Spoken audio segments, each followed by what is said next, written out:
ವಿಜಯನಗರ ಜಿಲ್ಲೆಯಲ್ಲಿ ಬಿಜೆಪಿ ನೇತೃತ್ವದಲ್ಲಿ ನಮ್ಮ ಭೂಮಿ ನಮ್ಮ ಹಕ್ಕು ಧರಣಿ ನಡೆಯಿತು. ಸರ್ಕಾರದ ಭೂನೀತಿಗಳನ್ನು ವಿರೋಧಿಸಿ ಪಕ್ಷದ ಮುಖಂಡರು ಮತ್ತು ಕಾರ್ಯಕರ್ತರು ಪ್ರತಿಭಟನೆಗೆ ಧ್ವನಿ ನೀಡಿದರು. ಧರಣಿಗೆ ಮಾಜಿ ಸಚಿವ ಶ್ರೀರಾಮುಲು, ಸಮಾಜ ಸೇವಕ ಸಿದ್ಧಾರ್ಥ್ ಸಿಂಗ್, ಜಿಲ್ಲಾಧ್ಯಕ್ಷ ಬಸವನಗೌಡ ಮತ್ತು ಬಂಗಾರು ಹನುಮಂತು ಮುಂತಾದವರು ಹಾಜರಿದ್ದರು. ಶ್ರೀರಾಮುಲು ಮಾತನಾಡಿ, ಸರ್ಕಾರವು ರೈತರ ಮೇಲೆ ಅನ್ಯಾಯ ಮಾಡುತ್ತಿದೆ. ನಮ್ಮ ಹೋರಾಟ ಜನರ ಹಕ್ಕಿಗಾಗಿ ಮುಂದುವರಿಯುತ್ತದೆ ಎಂದು ಹೇಳಿದರು. ಅಧ್ಯಕ್ಷರಾದಂಥ ಚನ್ನಬಸವನಗೌಡರ ನೇತೃತ್ವದಲ್ಲಿ ನಮ್ಮೆಲ್ಲ ಹೋರಾಟಗಾರರು, ಯಾಕಂದರೆ ವಿಶೇಷವಾಗಿ ನಾನು ನೋಡಿದಂಥ ಸಂದರ್ಭದಲ್ಲಿ ರೈತ ಸಂಘದ ಮುಖಂಡರು, ಸಂಘ ಸಮಸ್ಯೆಗಳ ಮುಖಂಡರು, ವಕೀಲರು, ಅನೇಕ ಮಂದಿ ಸಮ್ಮುಖದಲ್ಲಿ ಇವತ್ತು ಹೋರಾಟ ನಡೀತಾ ಇದೆ. ಈ ಹೋರಾಟ ಮೊದಲನೇ ಘೋಷಣೆ ಏನಂದ್ರೆ, ಏನೇನು ಸರ್ಕಾರ ಇವತ್ತೇನು ಎಲ್ಲ ಆಸ್ತಿಗಳಲ್ಲಿ ಏನಿವತ್ತು ನೋಂದಣಿಯನ್ನು ಮಾಡಿಕೊಂಡಿದ್ರು, ವಕ್ಫ್ ಸಂಸ್ಥೆಯ ನೋಂದಣಿ ಮಾಡಿಕೊಂಡಿದ್ರು, ಆ ನೋಂದಣಿ ಮಾಡಿಕೊಂಡಿರುವಂಥ ಎಲ್ಲ ಆಸ್ತಿಗಳನ್ನು ಪುನಃ ರೈತರ ಹೆಸರು ಮೇಲೆ, ಮಠಮಾನ್ಯಗಳ ಹೆಸರು ಮೇಲೆ ಪುನಃ ಅವರು ನೋಂದಣಿ ಮಾಡಿಕೊಡೋಂಥ ಕೆಲಸ ಮೊದಲನೇದು ಸರ್ಕಾರ ಮಾಡಬೇಕು.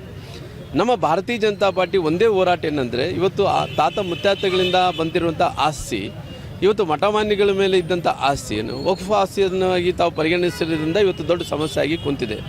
ಅದಕ್ಕೋಸ್ಕರವಾಗಿ ನಾವು ಮುಂದಿನ ದಿನಗಳಲ್ಲಿ ಬೇಕಾದರೆ ನಮ್ಮ ರಕ್ತನ್ನಾಗಲಿ, ನಮ್ಮ ಒಂದೊಂದು ಹನಿಯಲ್ಲಿ ನಮ್ಮ ಶರೀರದಲ್ಲಿದ್ದಂಥ ರಕ್ತನ್ನಾಗಲಿ ನಾವು ಬಿಟ್ಕೊಡೋಕೆ ರೆಡಿ ಆಗ್ತೀವಾಗಲಿ, ನಮ್ಮ ರೈತರ ಆಸ್ತಿ ಒಂದು ಇಂಚನ್ನು ಕೂಡ ಆಸ್ತಿಯನ್ನು ನಾವು ವಾಪಸ್ ಕೊಡೋ ಪ್ರಶ್ನೆ ಇಲ್ಲ.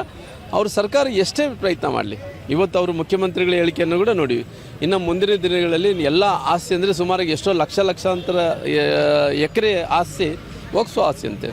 ಅದು ಎಲ್ಲಿ ವಕ್ಫ್ ಆಸ್ತಿ ಇದೆ ಅಂತ ನಮಗಂತ ಗೊತ್ತಿಲ್ಲ. ಈ ಸರ್ಕಾರ ಬಂದ ನಂತರ ಇವತ್ತು ಯಾರೋ ಒಬ್ಬರನ್ನ ಓಲೈಕೆ ಮಾಡ್ಕೋಬೇಕು ಅನ್ನೋಂಥ ಕಾರಣದಿಂದ ಈ ರೀತಿ ಮಾಡ್ತಿದೆ. ಮುಂದಿನ ದಿನಗಳಲ್ಲಿ ಉಗ್ರವಾದಂಥ ಹೋರಾಟವನ್ನು ಮಾಡ್ತೀವಿ.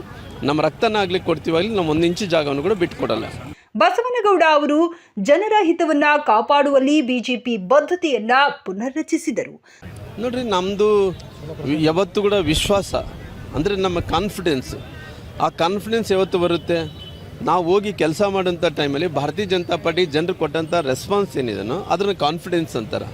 ನಾವು ಕಾನ್ಫಿಡೆನ್ಸ್ ಯಾವ ರೀತಿಯಲ್ಲಿದೆ ಅಂದರೆ, ಎಲ್ಲರ ಹತ್ರ ಹೋದಂಥ ಟೈಮಲ್ಲಿ ಕಾಂಗ್ರೆಸ್ ಮಧ್ಯೆ ಅಸಮಾಧಾನ, ಅವರು ತುಕಾರಾಮ್ ಅವರ ಕುಟುಂಬದ ಬಗ್ಗೆ ಅಸಮಾಧಾನ, 25 ವರ್ಷಗಳ ಕಾಲ ಆಯಿತು ನಮಗೆ ಅದಾಗಿಲ್ಲ ಇದಾಗಿಲ್ಲ ಅನ್ನೋಂಥ ಅಸಮಾಧಾನ ಇದ್ದಂಥ ಟೈಮಲ್ಲಿ ಅದನ್ನು ಸಂಪೂರ್ಣವಾಗಿ ಭಾರತೀಯ ಜನತಾ ಪಾರ್ಟಿಯಲ್ಲಿದ್ದಂಥ ಎಲ್ಲ ಪ್ರಮುಖರೆಲ್ಲರೂ ಕೂಡ ಸೇರಿ ಅದರ ಜನರನ್ನ ಅವ್ರನ್ನ ಓಲೈಕೆ ಅನ್ನೋದಕ್ಕಿಂತ ಅವ್ರ ಮನಸ್ಸನ್ನು ಒಪ್ಪಿಸೋದ್ರ ಮೂಲಕ ನಾವು ಭಾರತೀಯ ಜನತಾ ಪಾರ್ಟಿ ಮತಗಳನ್ನು ತೊಗೊಳ್ಳೋಂಥ ಕೆಲಸ ಮಾಡಿ, ಅವರು ಎಷ್ಟೇ ಸಮೀಕ್ಷೆಗಳು ನಾನು ನೋಡ್ತಾ ಇದ್ದೆ, ಎಲ್ಲೋ ಒಂದು ಕಡೆ ಭಾರತೀಯ ಜನತಾ ಪಾರ್ಟಿ ಸೋಲಾಗ್ತಾಯಿದೆ ಅನ್ನೋಂಥ ವಿಚಾರವನ್ನು ಕೂಡ ಅವರು ಎಲ್ಲೋ ಒಂದು ಕಡೆ ಸಮೀಕ್ಷೆದಲ್ಲಿ ಹೇಳಿದಂಥ ಟೈಮಲ್ಲಿ ಕೂಡ ನಮಗೆ ವಿಶ್ವಾಸ ಇದೆ ಜನರ ಮಧ್ಯದಲ್ಲಿ. ನಾವು ಜನರ ಮಧ್ಯದಲ್ಲಿದ್ದೀವಿ, ಜನರ ಮಧ್ಯದಲ್ಲಿ ಕೆಲಸ ಮಾಡಿದ್ವಿ. ನಮ್ಮ ಅಭ್ಯರ್ಥಿಯಿಂದ ಬಂಗಾರು ಹನುಮಂತು ನಾಳೆ ಏನು ಫಲಿತಾಂಶ ಹೊರಗೆ ಬರುತ್ತೆ ಅವಾಗ ಗೊತ್ತಾಗುತ್ತೆ. 100% ಒಳಮರ್ಮ ಅಂತಾರಲ್ಲ, ಒಳಮರ್ಮ ಅಂತಾರಣ, ಒಳಮರ್ಮದಿಂದ ಜನರು ಈ ಸರ್ ಕಾಂಗ್ರೆಸ್ಗೆ ತಕ್ಕ ಪಾಠವನ್ನು ಕಲಿಸೋಂಥ ಕೆಲಸ ಮಾಡ್ತಾರೆ. ಅಲ್ಲ ನೋಡ್ರಿ, ಅವರು MLA ಅವರೇ ಅಕ್ಸೆಪ್ಟ್ ಮಾಡ್ಕೊಂಡಿದ್ದಾರೆ. ಯಾಕಂದರೆ ಇವತ್ತು ಇಡೀ ರಾಜ್ಯದಲ್ಲಿ ಒಬ್ಬ MLA ಅವರು ವಿಜಯನಗರ ಜಿಲ್ಲೆಯಲ್ಲಿ ಭಾರತೀಯ ಜನತಾ ಪಾರ್ಟಿ ಸರ್ಕಾರ ಇರೋಂಥ ಟೈಮಲ್ಲಿ, ನಮ್ಮ ಆನಂದ್ ಸಿಂಗ್ ಅವರು ಇರೋಂಥ ಟೈಮಲ್ಲಿ ಎಷ್ಟು ಅಭಿವೃದ್ಧಿ ಕೆಲಸಗಳಾಯಿತು.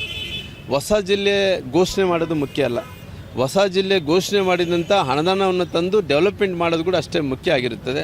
ಹಂಗೆ ಆ ವಿಚಾರದಲ್ಲಿ ಕಾಂಗ್ರೆಸ್ ಸರ್ಕಾರ ವಿಫಲವಾಗಿದೆ. ಶಾಸಕರು ಕೂಡ ಅವರು ಒಪ್ಕೊಂಡಿದ್ದಾರೆ, ಅವರು ಪ್ರಾಮಾಣಿಕವಾಗಿ ಒಪ್ಕೊಂಡಾರೆ. ಏನಂದರೆ ಪಾಪ ಅವರು ಇದ್ದಿದ್ದು ಸತ್ಯವನ್ನು ಒಪ್ಕೊಂಡಿದ್ದಾರೆ. ಹಂಗಾಗಿ ಈ ಸರ್ಕಾರ ಅನ್ನೋಂಥದ್ದು ಎಲ್ಲಿ ಕೂಡ ಇವತ್ತು ಅನುದಾನ ಕೊಡೋಕೆ ಆಗ್ತಾಯಿಲ್ಲ. ಇವತ್ತು ಸರ್ಕಾರದ ಖಜಾನೆ ಖಾಲಿ ಮಾಡ್ಕೊಂಡು ಕುಂತಿದೆ. ಎಂಥ ಪರಿಸ್ಥಿತಿಯಲ್ಲೂ ಮುಂದಿನ ದಿನಗಳಲ್ಲಿ ಇವರೆಲ್ಲ ಕೂಡ ಏನು ಇವತ್ತು ನೋವನ್ನು ಪಡೀತಾರೆ, ಮುಂದಕ್ಕೆ ಇದು ದೊಡ್ಡ ಮಟ್ಟದಲ್ಲಿ ಸ್ಫೋಟ ಹಾಕುವಂಥ ಕೆಲಸ ಆಗುತ್ತೆ.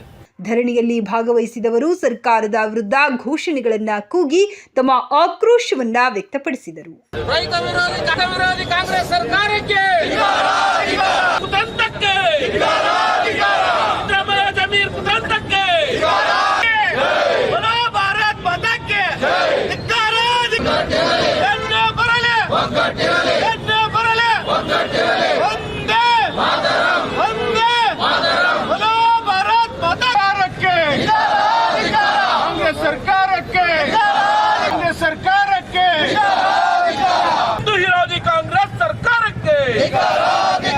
ಹಿಂದೂ ವಿರೋಧಿ